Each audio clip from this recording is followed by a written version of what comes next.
ये वाला क्वेश्चन बहुत ही अच्छा क्वेश्चन है और ये मिक्सचर ऑफ क्वाड्रेटिक इक्वेशन और सीक्वेंस सीरीज़ है।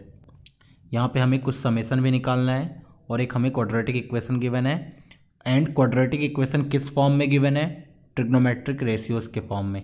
ओके, तो सबसे पहले उन्होंने ये बोला है कि alpha and beta be the roots of the quadratic equation.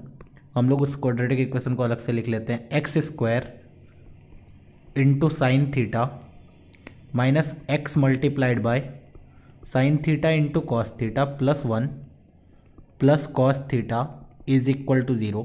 अब इन्होंने क्या बोला है कि इस क्वाड्रेटिक इक्वेशन का दो रूट है हमारे पास, अल्फा एंड बीटा, एंड ये जो थीटा बिलोंग्स टू 0 से 45 है। ओके, और एक कंडीशन गिवन है, ये कंडीशन है कि beta is greater than alpha. इससे हमें एग्जैक्टली ये पता चलेगा कि एक्चुअल में हमें अल्फा किसको एज्यूम करना है एंड बीटा किसको एज्यूम करना है, क्योंकि जब हम लोग इसका रूट निकालेंगे तो हमारे पास दो रूट आएंगे। उस रूट में से अल्फा किसको माना जाए, बीटा किसको माना जाए, उसके लिए इन्होंने ये दे दिया है कि alpha is less than beta. Okay, और अगर हमें अल्फा और बीटा पता चल जाए then we have to find the summation n is equal to 0 से infinity alpha to the power n plus minus 1 to the power n beta to the power n। तो ये क्वेश्चन देखने में बहुत ही थोड़ा खतरनाक भी लग रहा है। इन्होंने मतलब बनाया ही इस तरीके से कि देखने में खतरनाक लगे और बच्चे देख के इसको छोड़ दें, लेकिन अगर स्टेप वाइज चले तो ये क्वेश्चन बहुत ही ईजी है। देखते हैं कैसे। अब इन्होंने बोला है कि ये जो क्वाड्रेटिक इक्वेशन है इसके दो रूट से अल्फा एंड बीटा, तो डायरेक्टली बहुत लोग क्या करते हैं, क्वाड्रेटिक फार्मूला लगाना स्टार्ट कर देते हैं, minus b plus minus root d by 2a। लेकिन अगर हम इस इक्वेशन को थोड़ा सा ध्यान से देखें तो ये फैक्टराइज हो सकता है। देखो बहुत ही ईजिली फैक्टराइज हो जाएगा।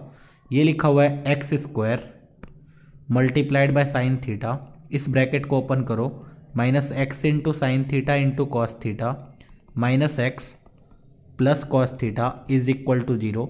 यहाँ पे बताओ कॉमन क्या है, तो मैं बोलूँगा एक्स साइन थीटा कॉमन आ रहा है। ब्रैकेट के अंदर क्या आ जाएगा, एक्स माइनस कॉस थीटा।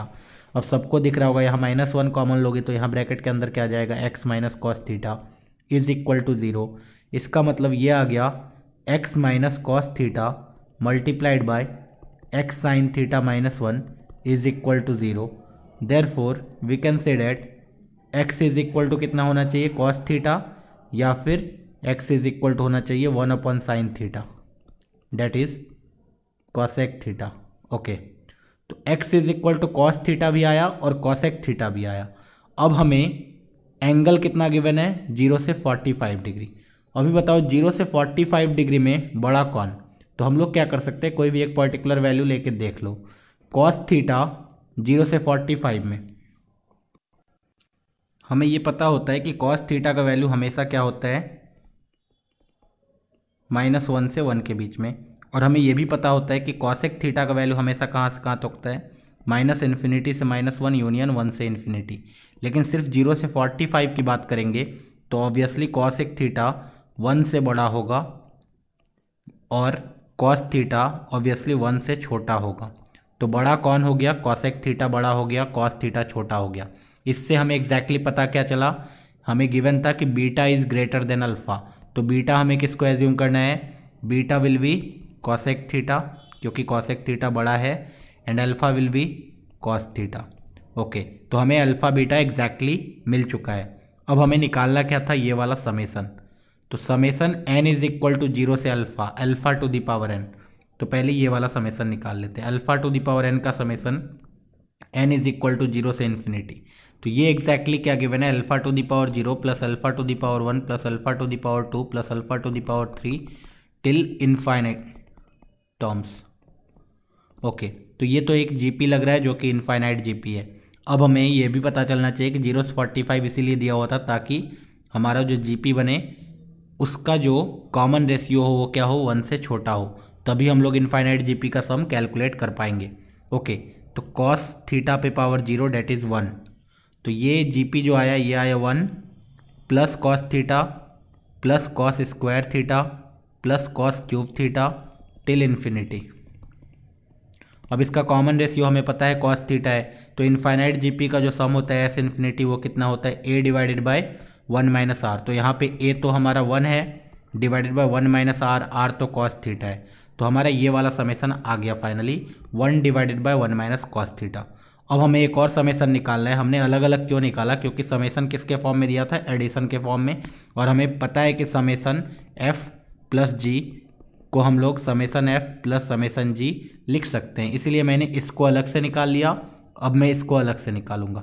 इसको ध्यान से देखो, -1 to the power n upon beta to the power n, तो -1 to the power n summation -1 to the power n upon beta to the power n is equal to 0 से infinity. ये कितना आना चाहिए, 1 upon beta to the power 0 minus 1 upon beta to the power 1 plus 1 upon beta to the power 2 minus 1 upon beta to the power 3 plus 1 upon beta to the power 4, ऐसा कुछ plus minus करके till infinity तक जाएगा।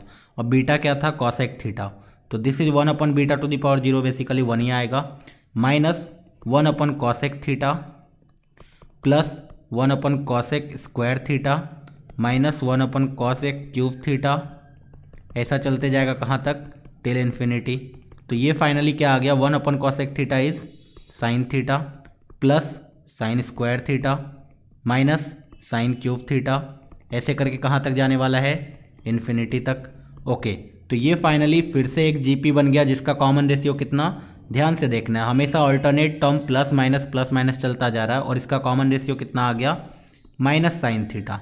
तो हमारा जो formula आता है a divided by 1 minus r, तो 1 माइनस आर के जगह माइनस साइन थीटा, तो ये फाइनली आया कितना, 1 divided by 1 plus sine theta. Okay, तो सेकेंड टर्म वाले का सम कितना आया, 1 divided by 1 plus sine theta. तो फाइनल सम कितना आना चाहिए, फाइनल सम जो होगा वो कितना हो जाएगा, 1 divided by 1 minus cos theta plus 1 divided by 1 plus sine theta. तो हमारा ये फाइनल आंसर होना चाहिए 1 divided by 1 minus cos theta plus 1 divided by 1 plus sine theta. Third वाला इज द करेक्ट आंसर। तो हमने देखा ये क्वेश्चन बहुत ही बढ़िया था, इसमें हमने ट्रिग्नोमेट्री का भी यूज़ किया बेसिकली, कि कौन सा बड़ा है, बीटा बड़ा है या फिर अल्फा बड़ा है। हमने क्वाड्रेटिक इक्वेशन से रूट भी कैलकुलेट किया, उसके बाद हमने जीपी का, इनफाइनाइट जीपी का समेसन भी निकाला।